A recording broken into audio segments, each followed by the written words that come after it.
Oke, sekarang sudah mulai record ya.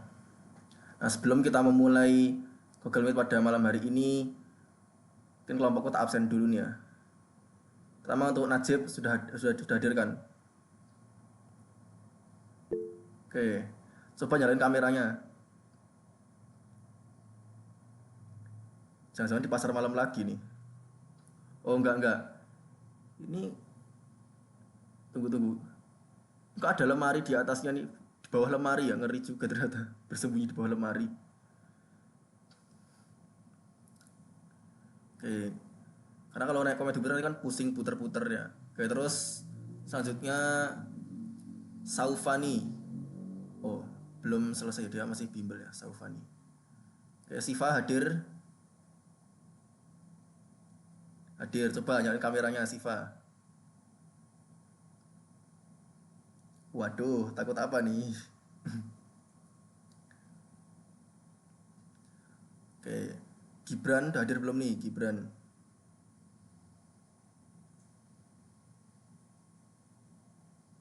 Ya udahlah kalau gitu kita langsung mulai. Di sini ada forum diskusi argumen dan penarikan kesimpulan. Kita mulai dari aktivitas satu dulu ya, beri bahan diskusi. Nah, nomor satu kita disuruh membuktikan bahwa modus ponens ini valid ya. Ini kalau urut name ini nomor satu bagiannya Najib ini. Singkat juga ternyata ya. Di premis pertama adalah jika P maka Q, terus premis kedua adalah P, therefore Q. Jadi dari dua premis ini kita menarik kesimpulan, yaitu kesimpulan adalah Q. Kita harus membuktikan sebenarnya valid atau enggak sih cara ini. Nah, dalam penarikan kesimpulan itu kita bisa mengubah bentuknya menjadi, nah ini, setiap premis kita hubungkan dengan operator dan ya. Jadi P jika P maka Q ya, terus dan P. Jadi setiap premis kita hubungkan dengan operator dan. Terus kita hubungkan antara semua premis itu kita hubungkan dengan operator ini ya, tanda panah searah ya, jika maka itu untuk kesimpulannya. Jadi bentuk umumnya seperti ini. Oke, mungkin ada yang tanya kenapa nih pakai dan gitu, nggak pakai atau. Jadi kita di sini beranggapan semua baris ini masing-masing benar ya kan. Jadi premis pertama kita anggap benar, premis kedua kita anggap benar juga, dan kesimpulan juga kita anggap benar. Oke, kita lihat ini dulu ya di sini. Yang namanya dan itu kan dia akan benar ketika memang semuanya benar gitu. Jadi kita menganggap ini benar, maka kita pakai operator dan. Karena kita anggap ini benar dan ini juga benar. Terus untuk menghubungkan pada kesimpulan, kenapa pakainya itu implikasi. Nah, implikasi ini kan dia salah ketika apa? Ketika yang pertama benar, yang kedua salah. Nah, kita kan menganggap yang pertama kita anggap benar, berarti yang kedua harus benar agar hasilnya jadi benar. Itulah kenapa kita pakainya implikasi. Jadi bentuk umumnya memang begini. Masing-masing premis kita hubungkan pakai dan ya, premis satu, premis dua, terus dari gabungan semua premis tadi kita hubungkan dengan implikasi kepada itu ya, kesimpulannya. Oke, jika P maka Q dan P kita kasih kurungan ya, kita implikasikan ke Q. Nah, berdasarkan hukum kesyaratan itu kan namanya implikasi, kita bisa ubah bentuk menjadi apa? Yang pertama kita negasikan, terus operatornya kita ganti dengan atau, yang kedua tetap. Jadi ini kita negasikan dulu. Wah, ini kita kasih garis atas yang panjangnya minta amplop ya. Panjangnya minta amplop. Dan jangan lupa ya, gak ada mau gabung ya. Terus jangan lupa SCTV, satu untuk semua. Jadi ketika ada negasi kayak gini semua dinegasikan. Jadi negasi dari jika P maka Q, terus ini dan jadi atau, P jadi negasi P. Ini tetap ya. Di sini di baris ketiga ini Jika P maka Q kita negasikan atau terus negasi P atau Q. Nah, kita dengan hukum kesyaratan kita bisa mengubah bentuk menjadi jika P maka Q. Yang mana kalau hukum kesyaratan itu kan ya ada yang gabung lagi ya. Oke. Ini ubah menjadi jika P maka Q. Oke. Sini ada yang menarik nih, ada yang interesting terhadap di sini. Kita melihat apa itu yang di kiri sama di kanan ini dua-duanya nih hubungannya apa? Saling bernegasi gitu ya. Otomatis kita bisa menyimpulkan di baris kelima hasilnya adalah true. Ingat ya, anything or its negation is true ya. Segala sesuatu atau negasinya adalah benar. Oke, mungkin kita bisa membuktikannya dulu ya. Kita buka Excel coba ya. Excel.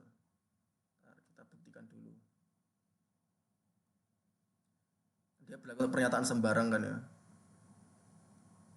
Anything or its negation is true. Kita buktikan. Tadi mana Excelnya belum buka-buka nih ya. Oke, sebentar ya. Mohon bersabar. Oke. Ya, bersabar, masih lodong. Oke. Sekarang ini P ya. Terus ini negasi P. Terus barulah ini P or negasi P. Oke, sekarang kita tahu bahwa pernyataan P ini, pernyataan sembarang ini, dia kan cuma ada dua kemungkinan nilainya toh. Apakah dia tuh true atau false ya. Untuk negasi kita pakai not ya, not.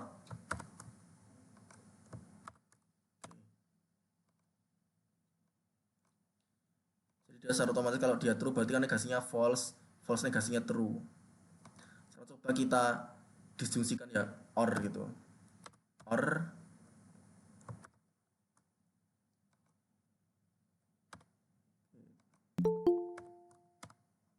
ada yang gabung.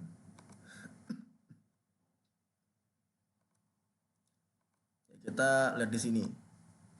Di apapun nilai P, hasilnya pasti true di sini. Ketika kita mendisjungsikan suatu pernyataan dengan negasinya sendiri. Karena apa ya? Disjungsi kan dia syarat salahnya tuh dua-duanya harus salah tuh. Jadi ini harus salah, ini harus, tapi yang negasi kan dia nilainya pasti berlawanan. Jadi kalau P-nya true, pasti negasi P jadi false. P-nya false, negasi P pasti jadi true. Sehingga ketika kita disjungsikan hasilnya pasti true. True or false is true, false or true is true. Makanya anything or its negation is true. Dan nomor satu ini sangat singkat ya, bisa selesai dalam 5 baris saja. Oke, sampai di sini paham? Atau ada ditanyakan? Halo.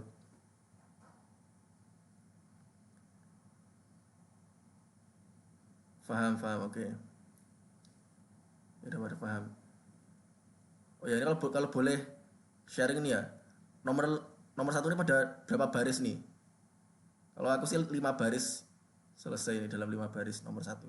Ternyata singkat juga nih karena dia simple modus ponens itu. Ada yang lebih dari 5 baris.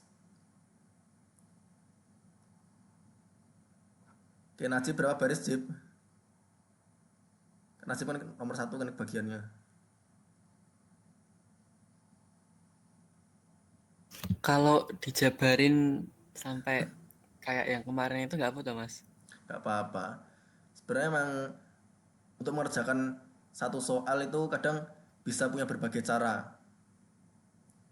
Ada cara yang simple, ada cara yang ya gitulah rumit. Intinya emang kadang bisa lebih dari satu cara gitu. Cuman kebetulan aja aku bisa 5 baris. Awalnya juga nggak nyangka kok bisa sesingkat ini. Ternyata 5 baris bisa. Ini untuk nomor satu. Ya, kalau sudah pada paham, kita lanjut ke nomor 2. Nomor 2 kita membuktikan modus tolen. Mana pada modus tolen ini ada dua premis, jika P maka Q, terus premis kedua adalah negasi Q, therefore negasi P. Oke, kita bisa ubah bentuknya seperti yang tadi itu. Ini jika P maka Q dan negasi Q, terus diimplikasikan ke negasi P. Nah, ini kesimpulan. Terus hukum kesyaratan ya, ini jadi dinegasikannya bagian kiri, terus diubah jadi atau, yang kanan tetap. Ya ada yang gabung lagi. Oke. Terus SCTV ya satu untuk semua. Jadi ini dinegasikan ini dan jadi atau.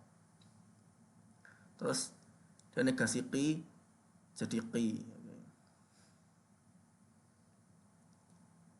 Ini jika P maka Q dia dinegasikan atau dengan atau Q atau negasi P. Terus sifat komutatif kita tinggal tukar posisi, negasi P kita taruh di kiri, Q-nya kita pindah ke kanan ya, komutatif ya ini. Terus dan dia dengan hukum kesyaratan kita bisa mengubah bentuk menjadi jika P maka Q. Nah, kita bisa lihat di sini bagian kiri sama kanan ini ternyata saling bernegasi dan terhubung oleh operator atau, sehingga hasilnya adalah true ya, seperti tadi, anything or its negation is true. Dan nomor 2 ini 6 baris ya. Cuma sampai di sini paham atau ditanyakan? Pakai hukum apa mas? Yang mana? Baris keberapa yang mau ditanyain? Ini ada 6 baris nih ya. Yang terakhir, oh ini ya, anything or its negation is true. Ini mungkin namanya hukum komplement ya. Jadi satu pernyataan ketika dihubungkan dengan negasinya menggunakan operator atau, nanti hasilnya pasti benar. Oke. Bagaimana bukti yang di Excel tadi kita lo pakai tabel kebenarannya kan gini. Kalau true berarti kan negasinya pasti false. Kalau false berarti negasinya true. Jika kita disfungsikan, kita hubungan pakai or, kan dia pasti ada true-nya masing-masing. Sehingga hasilnya pasti true. Untuk apapun nilai suatu pernyataan. Gitu. Kita taruh pada yang satunya.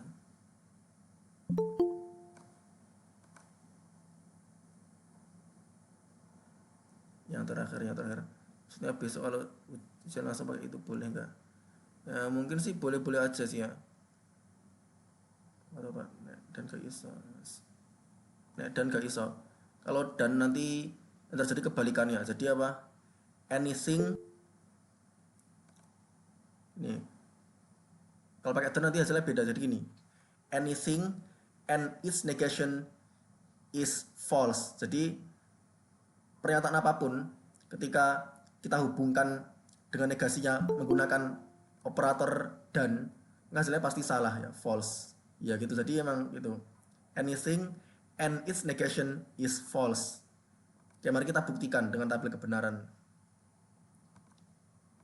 ya. Misalnya ini, oke, ini tabelnya pakai ini aja nggak apa ya.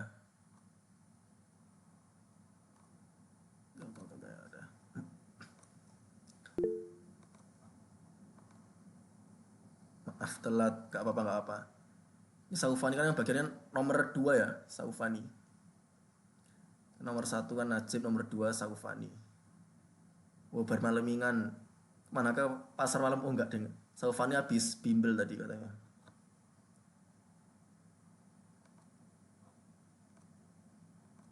Oke, di sini misalnya P N negasi P. Kita buktikan kalau pakai dan nanti hasilnya pasti salah. Oke. N pakai dan ya, dia false ya hasilnya. Kenapa namanya dan? Itu kan syarat benernya tuh semuanya harus bener. Pokoknya ada yang salah pasti hasilnya salah ya. Dia kan pasti ada false-nya terus kalau kita menghubungkan satu pernyataan dengan negasinya. Kita hubungkan pakai operator dan itu hasilnya pasti false karena apa? True and false is false, false and true is false. Jadi apapun nilai dari suatu pernyataan hasilnya pasti false kalau kita mengkonjungsikan dengan negasinya gitu. Itu yang terjadi.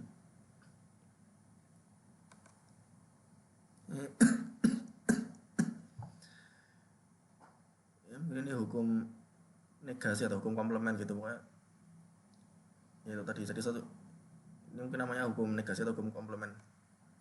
Jadi satu pernyataan ya atau mungkin bisa dilihat lagi materinya mungkin ini lagi agak lupa sama nama hukumnya hukum apa gitu pokoknya dia memang ada hukum gitu tadi.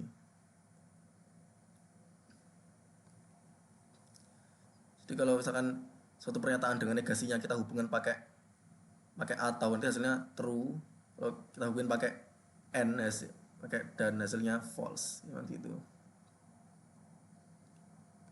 Oke, sekarang lanjut ke nomor 3. Nah, nomor 3 ini bagiannya Siva ini. Tadi Siva pas tak kasih spoilernya langsung panik gitu. Ntar kita hitung berapa baris nih. 1, 2, 3, 4, 5, 6, 7, 8, 9, 10, 11. Oh, 11 baris. Gimana Siva? Panik gak tuh 11 baris? Panik pastinya tuh ya. Panik lah, masa enggak? Panik dikit gak ngaruh, oke. Bagus lah, gak terlalu panik berarti ya.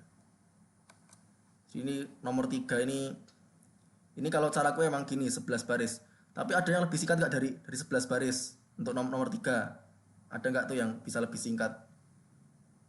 Siapa tahu ada gitu kan nggak tahu juga. Kalau aku pas kerjanya emang kebetulan aja dia apa itu 11 baris gitu. Ini untuk nomor 3. Oke, sekarang kita mulai membahas nomor 3 saja ya. Di ini hipotesis silogisme. Nah, hipotesis silogisme kalau kita lihat kan premis pertama adalah jika P maka Q. Premis kedua jika Q maka R. Therefore, jika P maka Q. Kalau kita perhatikan di sini ini semacam apa ya? Implikasi rantai gitu. Implikasi rantai, hypothetical syllogism ini. Semacam implikasi rantai. Dia jika P maka Q, terus kita sambung nih jika Q maka R. Kalau kita sambung jadi kan jika P maka R gitu. Ini implikasi rantai. Ya gitulah. Jadi dia kayak secara tidak langsung kita seperti mengimplikasikan dari P ke R. Implikasi rantai.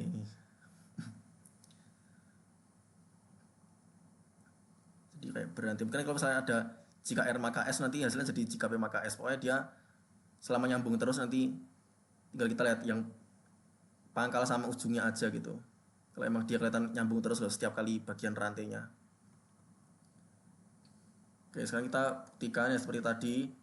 Masing-masing premis kita hubungkan dengan dan terus lalu kita implikasikan ke kesimpulannya.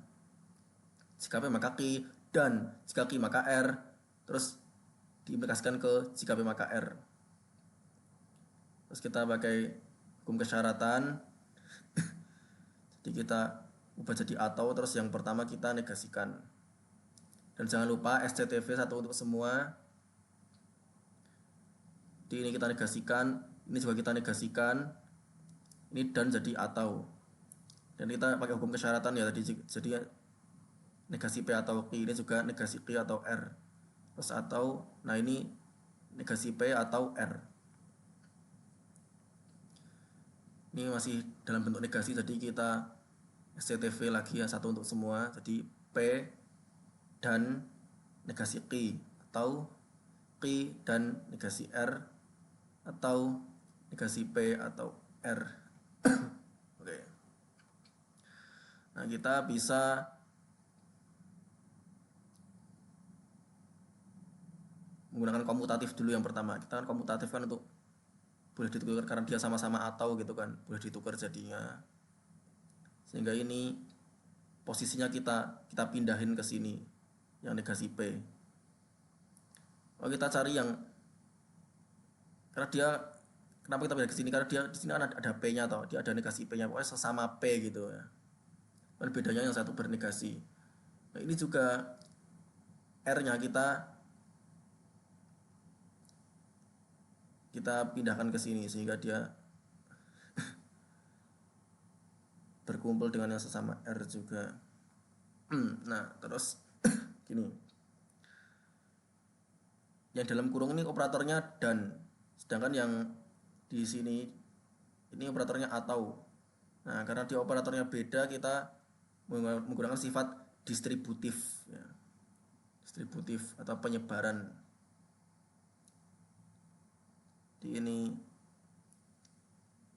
P atau negasi P dan negasi Q atau negasi P. Atau nah yang di sini juga tadi distributif ya, karena dia beda operator gitu. Q atau R dan negasi R atau R. Terus kita pindah ke bawahnya. Nah, jangan lupa di sini karena dia ini kita mendistribusikan satu pernyataan dengan negasinya sendiri, ini juga maka dia jadinya true kan. True dan negasi P atau negasi P atau negasi P atau P atau R dan true. Jangan senang dulu ya, jangan senang dulu karena kita menemukan true di sini, cuman operatornya apa? Ternyata dan. Jadi ini adanya hukum identitas ya kan. Anything and true is itself ya. Anything and true is itself.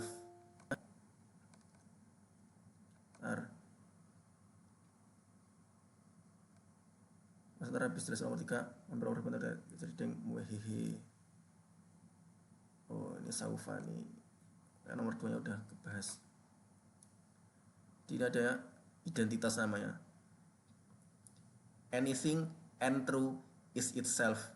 Di pernyataan apapun ketika sebentar. Oh ya ini Najib ini udah nemuin. Oh ini namanya hukum negasi. Oh ya berarti bukan hukum komplement ini.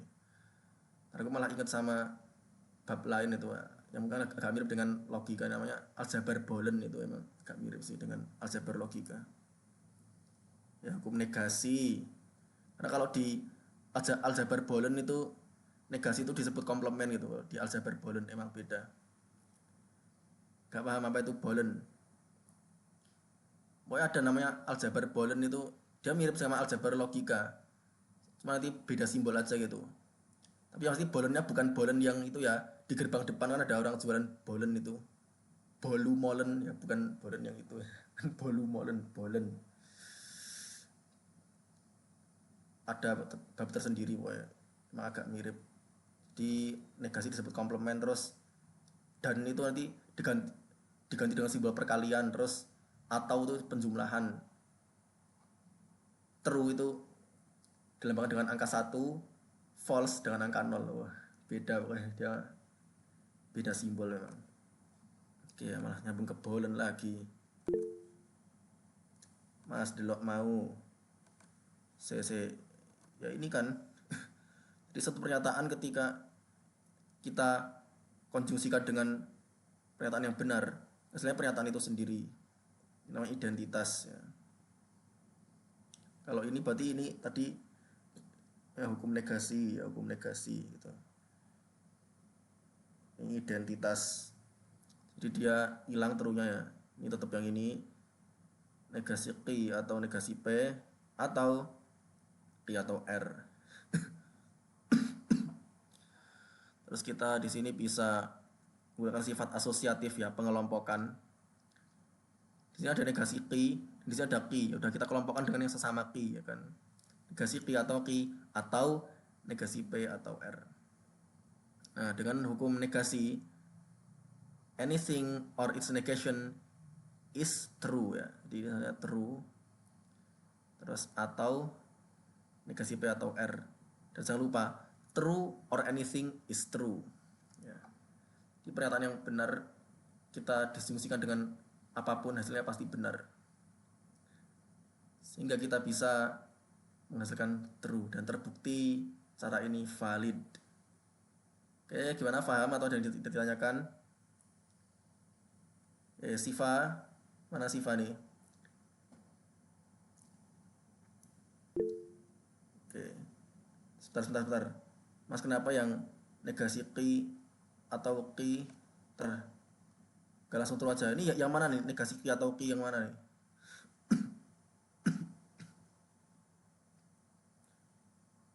Oke, nah ini Siva yang salah yang nomor 3 kan.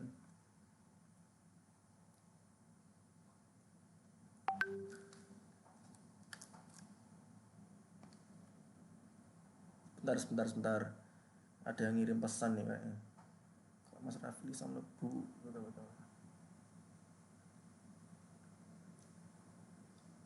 Linknya ke sampai sana.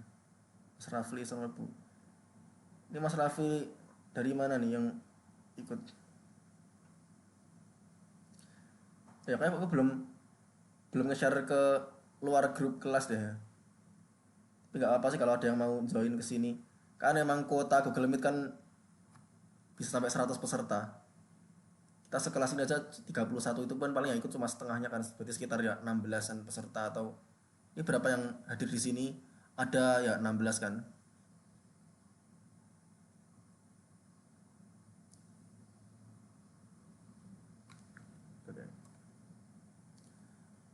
Bentar. Oh, sebentar main nanya. Yang negasi P atau R tiba-tiba bener. Tunggu sebentar. Ini mana negasi P atau R? Ya kan dia kan operatornya dia juga pakai ini ya. Dia dalam kurungan.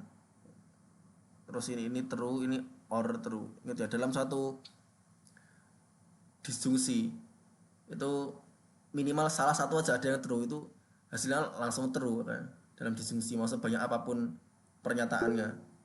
Kalau semuanya di operator pakai disjungsi, ya udah. Selama ada true-nya hasilnya pasti true. Itu. Selama ada true-nya hasilnya pasti true. Mau semua, mau sebagian, mau bahkan cuma satu doang ada true-nya, hasilnya pasti true. Kalau itu namanya disjungsi, emang seperti itulah.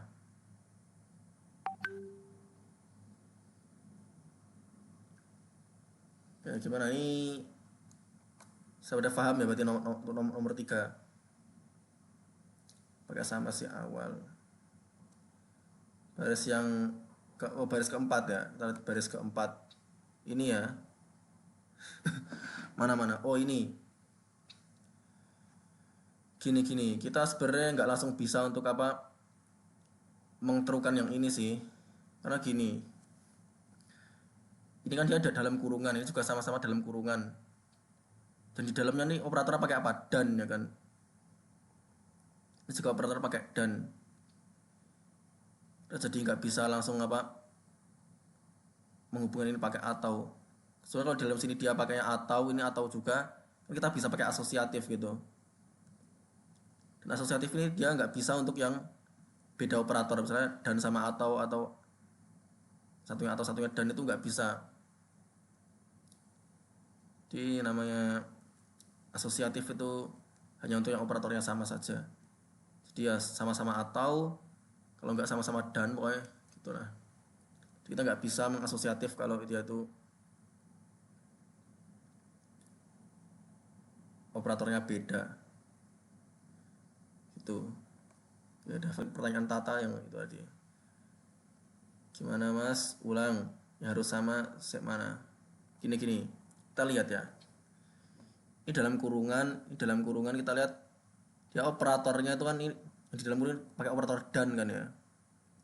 Ini juga pakai operator dan. Di sini emang kalau kita lihat emang sama-sama ada. Ini negasi P, ini ada P. Nanti Tata tanya, bisa nggak sih kalau kita langsung pakai asosiatif ini dengan ini? Jawabannya sih nggak bisa. Karena asosiatif itu dia hanya bisa untuk yang operatornya sama. Sedangkan kita di sini kan dia beda operator, jadi nggak bisa. Gitu ya kan. Do dikira transfer pulsa apa? Beda operator gak bisa. Dikira transfer pulsa. Dari Telkomsel ke Indosat atau dari mana ke mana. Operatornya beda. Ini kita lihat operatornya beda kan. Ini dan ini atau. Jadi kita nggak bisa langsung apa menggunakan asosiatif gitu. Nah, adapun kalau kita lihat yang di sini di baris ke-8 ini ya. Di sini kan kita lihat semua operatornya atau kan. Sehingga kita bisa menggunakan asosiatif. Kita bisa mengelompokkan. Karena di sini operatornya sama gitu. Jadi kita bisa mengelompokkan. Oh, kita kelompokkan. Dia negasi ki dengan ki ya kan. Gitu. Namun di baris keempat ini karena dia operatornya beda jadi dia nggak bisa dia asosiatif.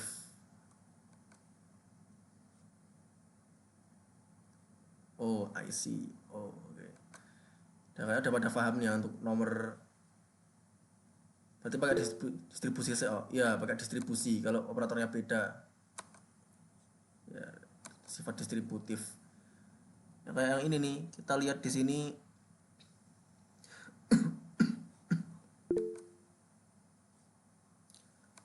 terus mulai absorpsi dong mas. Nah kebetulan memang di sini sih lagi apa nggak ada yang pakai absorpsi di sini. Di adanya ya tadi distributif terus ini identitas mungkin ada yang salah paham dikira ini absorpsi gitu kan ya. Ini identitas ya yang ada di anything and true is itself ya. Itu identitas ya bukan absorpsi.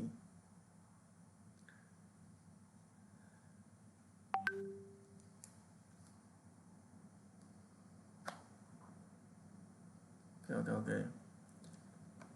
Udah pada paham nih untuk nomor 3.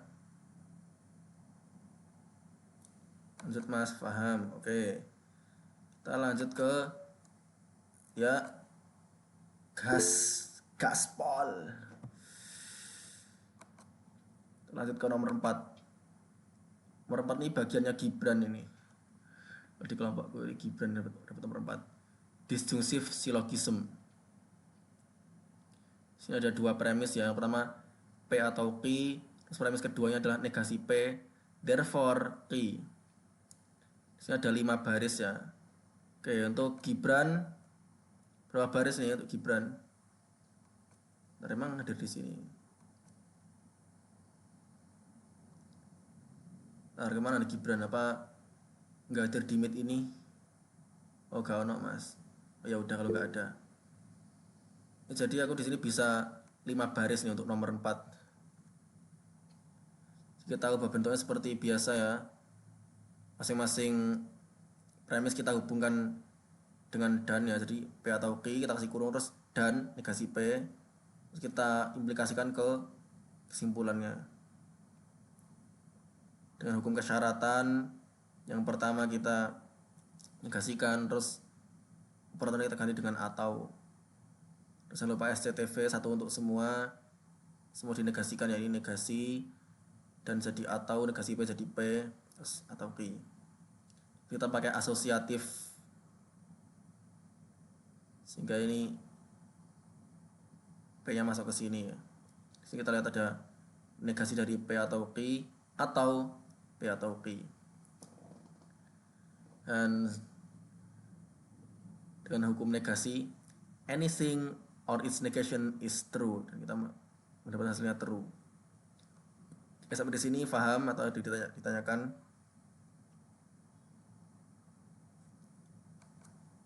Oke, paham. Memang nomor 4 ternyata juga simple ya. Cuma 5 baris. Singkat nih nomor 4. 5 baris saja. Ya. Lihat sebentar, Mas. Oke. Ya, Najib. Mana yang mau dilihat? Ini ada 5 baris kalau jawabanku. Ada 5 baris.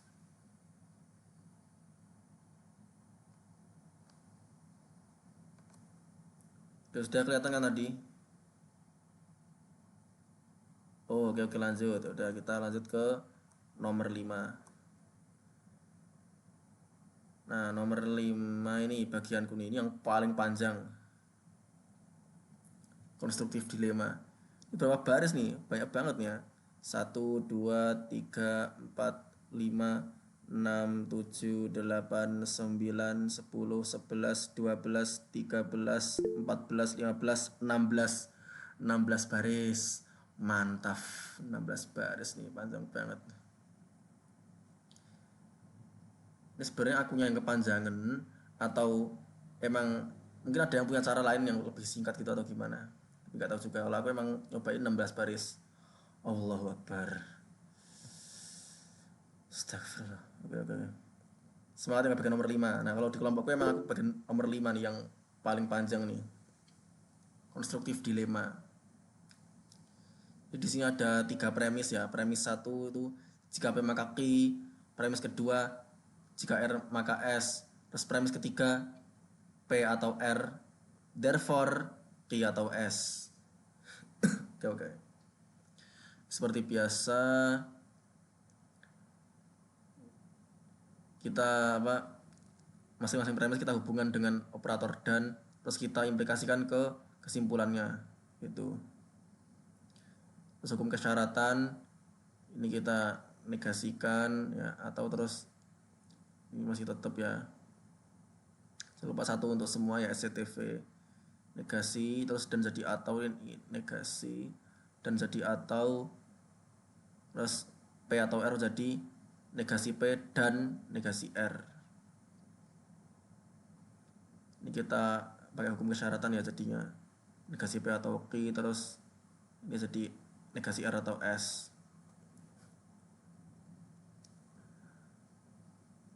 Oke, terus kita pakai SCTV juga, jadi P dan Q atau P dan negasi Q, R dan negasi S, atau negasi P dan negasi R, atau Q atau S. Terus kita pakai sifat komutatif ya, kita bisa pindah posisi gitu. Yang Q-nya ini kita pindahin ke sini karena dia sama-sama ada Q-nya gitu. Yang S juga gitu, kita pindahkan ke sini ya.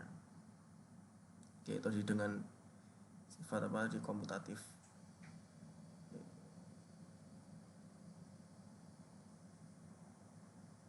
Komutatif sekaligus asosiatif juga sih ya, karena dia juga sekaligus pengelompokan. Nah, selanjutnya kita pakai distributif karena dia beda operator, ini dan ini atau gitu. Jadi P atau Q dan negasi Q atau Q, atau R atau S dan negasi S atau S, atau nah ini masih tetap ya negasi P dan R dan negasi R. Di bawahnya nah kita hukum negasi ya, di anything or if negation is true ya. Di sini ada P atau Q dan true, atau R atau S dan true, atau negasi P dan negasi R. Dia jadi hilang true-nya karena dia pakai identitas. Di sini tinggal P atau Q atau R atau S atau negasi P dan negasi R. Yang dari sini kita bisa juga pakai komutatif sekaligus asosiatif juga ya, dia jadi emang komutatif sekaligus asosiatif.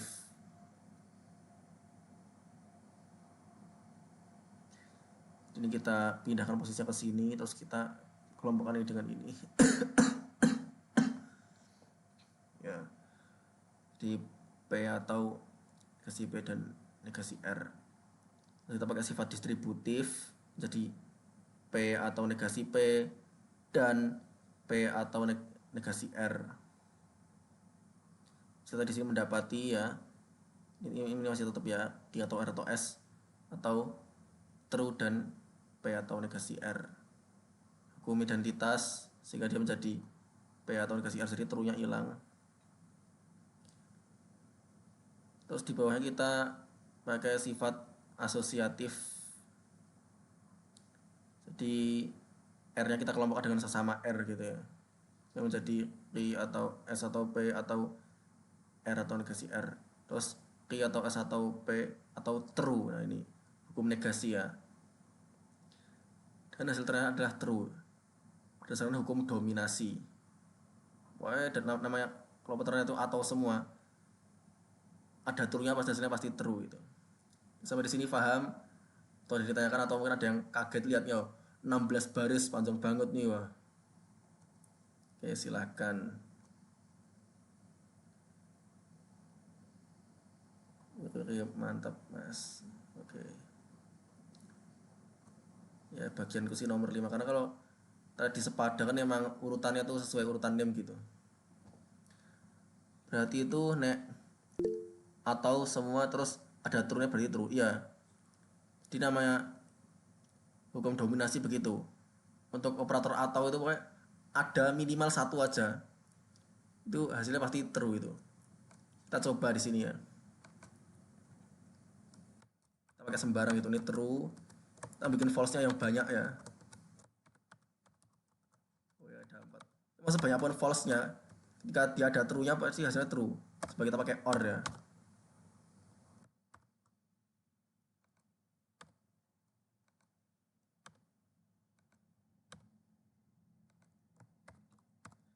Nah itu. Nah, kalau kita pakai apa itu atau dia selama ada true-nya hasilnya pasti true. Mau true-nya cuma satu doang tetap true hasilnya. Sehingga peduli mau false-nya sebanyak apapun kan true-nya cuma satu doang tetap kalau ada true-nya pasti true. Itu namanya memang hukum dominasi yang begitu untuk operator atau itu memang dia nilai benar itu mendominasi itu true. Terus di sini kan dia true-nya 1, false-nya 3, tetap hasilnya tetap true kan. Itu mau sebanyak apapun false-nya tetap true. Enggak peduli dia. Dia mau dia true-nya 1 juga true, terus true-nya 2 juga true, true-nya 3 true, true-nya 4 juga true. Kita lihat di sini makanya ini yang penting ada true-nya, terserah mau itu semua, mau sebagian, bahkan mau cuma satu doang, selama ada yang true hasilnya pasti true kalau kita menggunakan operator ini atau dia memang nilai true itu mendominasi gitu. Kalau dan semua terus ada true false kah? Jadi gini, untuk operator dan ya itu nilai false itu mendominasi. Terus sekarang gantian pakai yang itu ya n ya. Sekarang gini, ini ada false gitu ya. False ini true. Aduh kenapa nih? Tadi nggak tahu salah pencet keyboard tadi ya. Kita gantian pakai yang n ya. Kita pakai dan.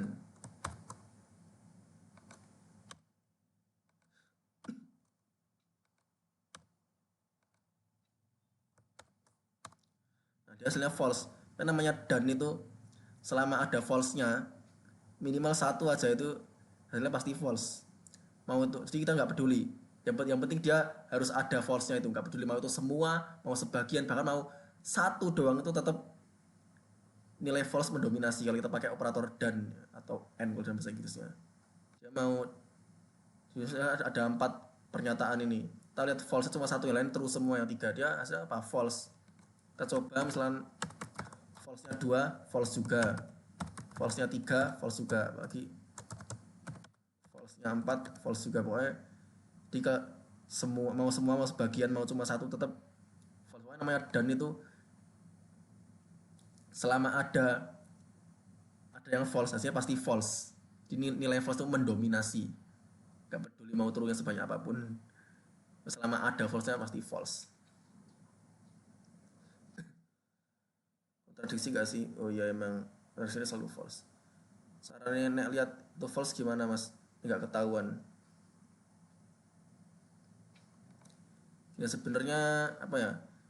Pernyataan tunggal itu pada asalnya dia merupakan kontingensi. Artinya bisa benar bisa salah. Hukum asalnya untuk semua pernyataan tunggal. Nah, adapun untuk pernyataan majemuk itu yang nantinya kadang ada yang dia apa? Tautologi artinya dia selalu true, ada juga yang kontradiksi artinya selalu false, ada yang kontingensi bisa true bisa false. Tapi untuk yang tunggal, pernyataan tunggal itu pada asalnya memang dia masih masih melakukan kontingensi untuk pernyataan tunggal. Untuk majemuk itu ada kemungkinan dia menjadi kontradiksi tautologi ataupun kontingensi. Bentar. Salah tulis kontingensi. Itu.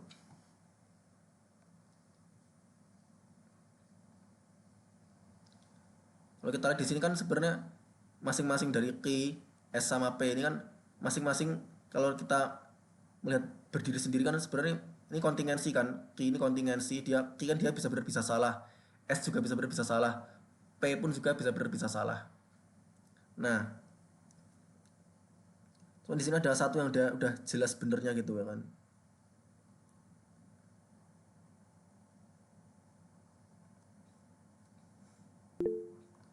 Oh iya, Mas Adi, Saufani Maulid nomor 2. Iya, benernya Saufani Maulid nomor 2 apa gimana? Mana nih Saufani? Bener nggak Maulid nomor 2? Oh, sudah tidak, oh nggak jadi ya. Si akhir mau. Karya akhirnya mana? Ini ya nomor 5 nih ya, yang dia panjang banget.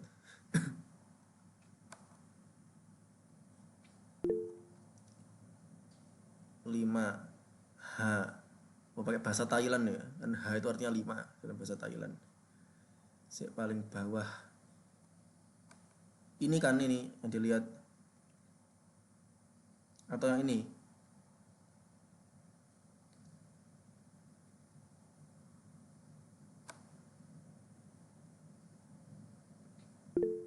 Nah, atau diganti dan jadinya apa? Ini yang diganti apa nih? Yang diganti apa yang diganti?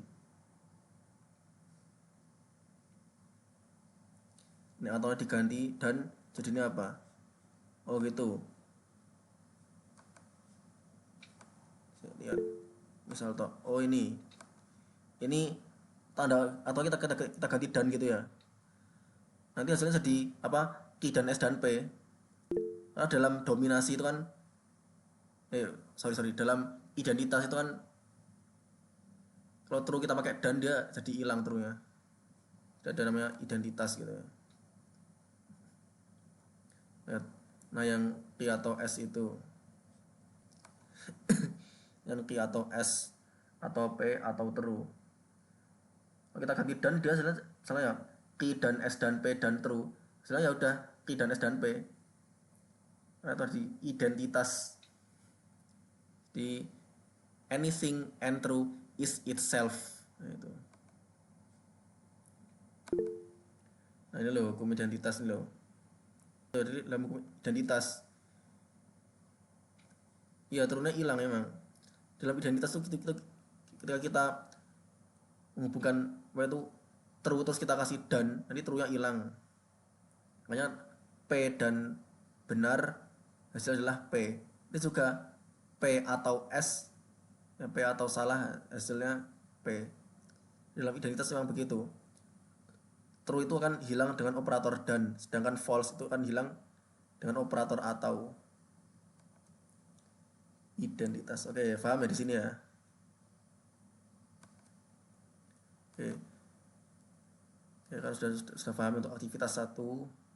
Ini mau bahas kalian nggak nih untuk yang aktivitas 2 nih? Lanjut ya. Kapun kaple ayo oke boleh ya. Kita aktivitas kedua. Aktivitas kedua ini kita melengkapi premis. Sini ada 3 premis nih ya yang sudah diberitahukan. Jika Tony pergi ke Solo, ia akan menginap di Hotel Sahid. Premis kedua, jika Tony menginap di Hotel Sahid, ia tidak membawa laptopnya. Premis ketiga, Tony membawa laptopnya atau dia cukup membawa smartphone-nya. 4 sama 5 kosong. Terus kesimpulannya Tony tidak pergi ke Solo. Nah, di sini pertanyaannya apa? Buatlah premis keempat dan kelima sehingga pendakian kesimpulan tersebut valid. Jelaskan pula mengapa tersebut valid. Oke. Kita pertama misalkan dulu, oke. Di sini Tony pergi ke Solo kita simbolkan dengan P, terus Tony menginap di Hotel Sahid kita simbolkan dengan Q. Terus Tony tidak membawa laptopnya kita simbolkan dengan R ya. Sama Tony membawa smartphone-nya kita simbolkan dengan S. Kalau kita tulis simbolismenya jadi begini. Kan jika P maka ini kaki ya, jika P maka kaki. Terus bawahnya juga gitu. Jika Q maka R. Yang premis ketiga adalah kan di sini dia untuk R-nya kan Tony tidak membawa laptopnya, berarti kalau salah ada Tony membawa laptopnya berarti kan dia merupakan negasi dari pernyataan R, sehingga kita harus negasi R atau S. Yang mana ini berdasarkan hukum kesyaratan kita bisa mengubah menjadi jika R maka S. Ini kosong dot. Therefore negasi P atau Tony tidak pergi ke Solo gitu kan. Kan P nya kan Tony pergi ke Solo, berarti negasinya Tony tidak pergi ke Solo, ini merupakan negasinya. Jadi negasi P gitu. Oke. Yang pertama kalau kita perhatikan dari 3 premis yang ada di sini. Ini kan dia menggunakan bisa menggunakan apa itu hypothetical syllogism ya. Hipotesis silogisme di apa? Implikasi rantai. Ini ada rantainya gitu kan. Jadi jika P maka Q, dia nyambung. Jika Q maka R, terus jika R maka S. Dia secara tidak langsung kita mengimplikasikan dari pangkalnya ya ini P ini. Kita implikasikan ke S yang S ini merupakan ujungnya. Dari pangkal ke ujung. Kita lihat emang antara mata rantainya emang kayak nyambung gitu kan ya. Jadi berdasarkan hipotetical syllogism kita menyimpulkan itu jika P maka S ya. Jika P maka Q, jika Q maka R, jika R maka S, therefore jika P maka S. Nah oke. Terus untuk melengkapinya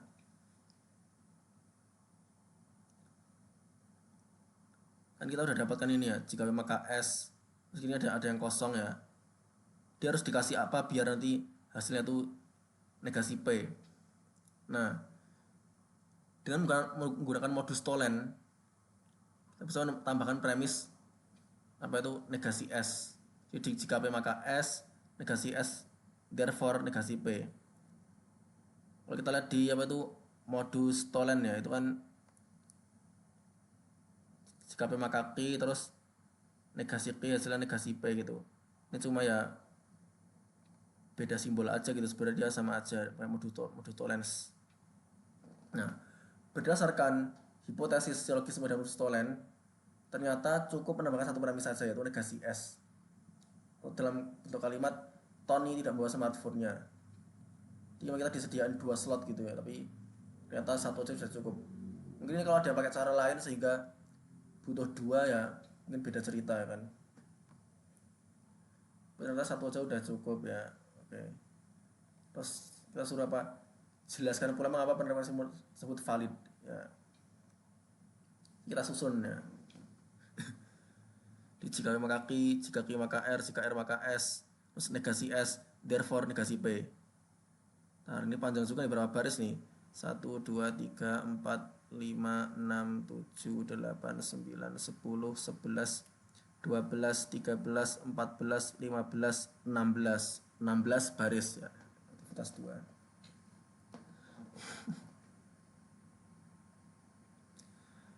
Caranya apa mirip-mirip yang tadi lah. Kita hubungkan pakai dan ya.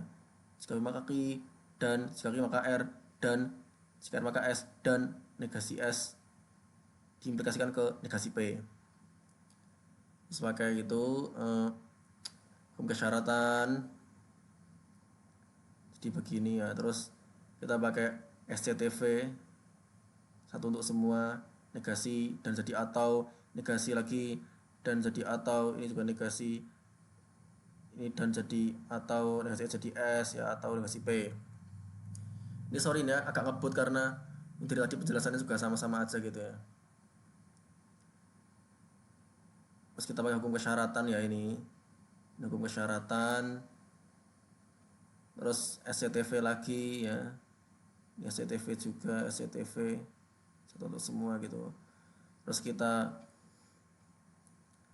komutatif ya, sekaligus asosiatif juga nih sekaligus ya, komutatif.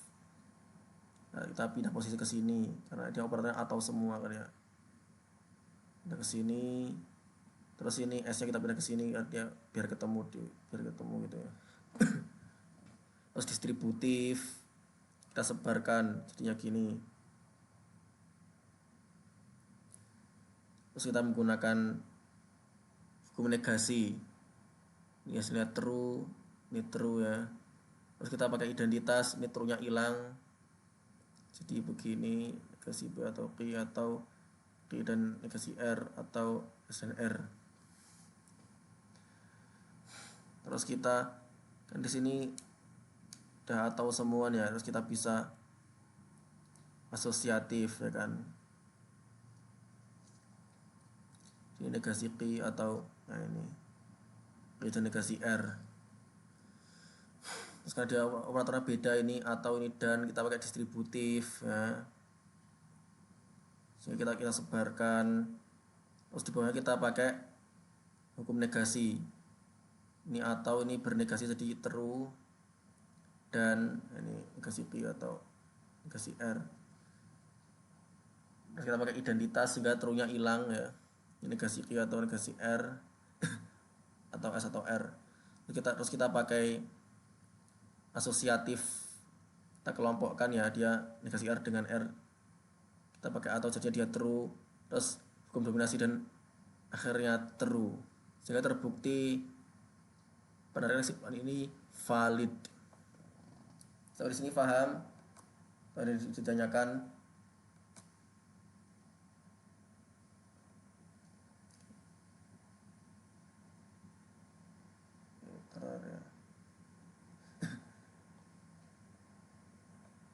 Titik 3 itu tadi dibaca apa ya Mas?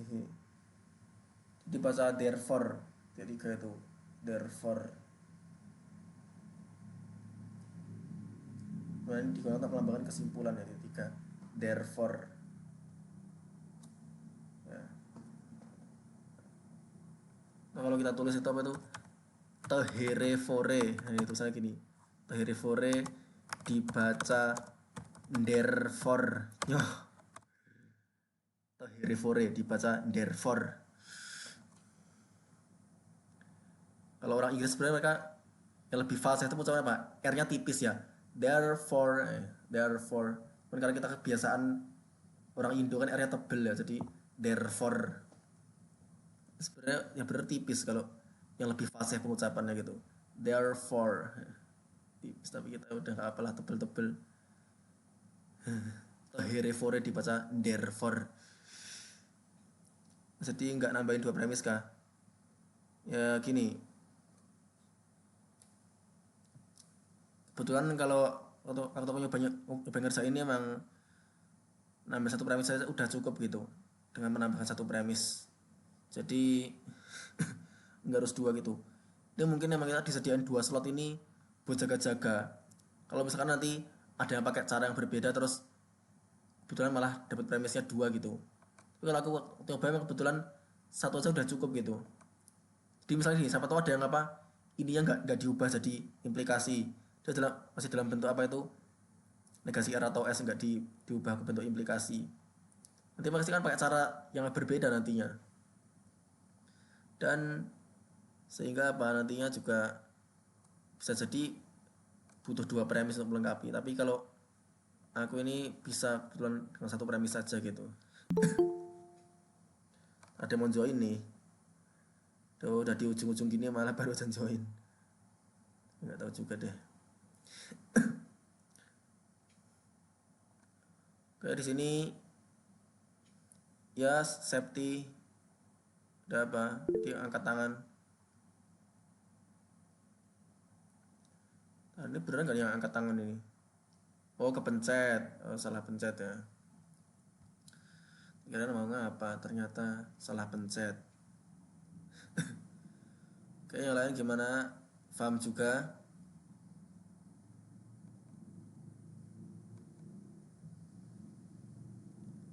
Oke, kalau sudah paham, kita mungkin bisa menghentikan recordnya. Mas, kalau yang soal aktivitas satu itu bagian akhir itu apa, Mas? Aktivitas satu yang akhir. Oh, yang anu toh, nomor 6 ini toh. Oh iya, ini kayak belum dibahas tadi. Dengan hukum logika bahwa penarikan kesimpulan berikut. Kalau ada tipe nih, berikiut. Tipe. Kesimpulan yang valid. Jika ibu pergi ke pasar, maka bapak pergi ke kantor. Terus ibu dan kakak pergi ke pasar. Jadi, bapak pergi ke kantor. Misalkan ya, P, ibu pergi ke pasar. Terus Q itu bapak pergi ke kantor. R, kakak pergi ke pasar. Oke, kita pakai simbolnya jadinya jika P maka Q gitu ya. Terus ini P dan R, therefore Q. Nah, seperti biasa bentuknya itu masing-masing premis kita hubungkan dengan dan, terus kita implikasikan ke ini kesimpulannya. Gitu. Terus kita pakai kesyaratan sehingga yang pertama dinegasikan terus diubah jadi atau. Kita pakai SCTV sini masing-masing dinegasikan. Terus kita hukum kesyaratan lagi ini, terus SCTV lagi, P dan negasi Q atau negasi P atau negasi R atau Q. Terus P dan negasi Q atau negasi P atau negasi R atau Q. Ya, ini mungkin ini kita asosiatif nih yang di sini. Asosiatif, terus kita distributif ya. Kita sebarkan. Di sini ada hukum negasi, dia hasilnya true ya. Terus di bawah kita pakai apa itu identitas sehingga true-nya hilang. Bawahnya lagi kita pakai asosiatif. Terus kita pakai apa? Hukum negasi lagi jadi true, terus dominasi area true. Ya, sampai di sini paham. Ya, soalnya ke pasar gitu. Ya, itulah. Mana paham belum nih untuk yang nomor 6 ini? Kebetulan memang karena kelompok kan ada 5 orang, jadi nomor 6-nya nggak jadi bahan diskusi. Kan ketentuannya apa? Bagi kelompok yang terdiri dari 5 orang, bahan diskusinya hanya dari nomor 1 sampai nomor 5. Nomor 6 nya dipakai untuk bahan diskusi. Ya, kira-kira begitu. Ada kelompok yang 6 orang nggak ada di sini.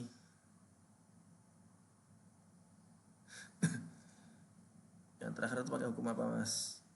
Yang mana? Oh, 4 ada ya, Mas. Tinggal ada yang 6 nih ya. Oh, ada yang 4, ada yang 5. Nggak tahu kok bisa gitu ya di SPA ada tulisannya ya. Entahlah, mungkin nomor 6 tapi ya gitu.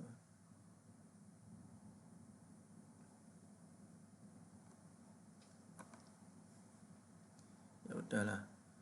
Kita sampai di sini. Yang terakhir pakai hukum apa? Ini tinggal kita simbolkan aja gitu. Cuman pada kesimpulannya nih, tar ini apa namanya, aku juga lupa ya namanya, dia kesimpulan dalam pakai cara apa gitu. Sebenarnya sih ini nih kayak anu ya, modus ponen kan sebenarnya. Jika P maka Q terus sama P therefore Q. Di sini dan R ini merupakan mungkin penambahan gitu ya, atau addition ya, addition atau penambahan. Jadi dia ini modus ponen sekaligus penambahan. Sini ada penambahannya gitu menggunakan dan.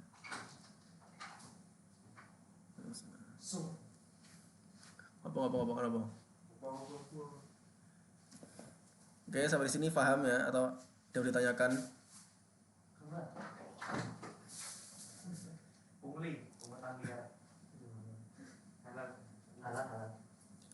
Oke, kayaknya udah paham nih. Kalau nggak ada respon berarti dianggap paham semuanya. Oke, lanjut. Ini udah selesai nih, semua udah dibahas. Kayak jadi kalau emang ada yang oh paham mas udah paham ya. Ya udah kita bisa mengakhiri rekam layarnya nih ya. Iya tak kayak 30 rapopo. Soalnya mau kan yo dhewean ning kene kan ora pati panas nek dhewean. Butuh udara yang segar. Oh lha mau bar panas-panas ning jobo ya. Kayak aku iki tahan ya 30. Boleh selikur iki wah. Adem iki. Ngenteni adem sik. Ngenteni adem. Heeh. Ora adem. Yang mana sing Jowokerto ora? Kertu. Heeh. Urunge kertune sak cepakne. Iki lho 150 kertune. Iki ya. Oh kuwi nek kuwi urung ono. Ya kartu panitia iki nek 150. Oke, sorry ya. Ini tadi lagi.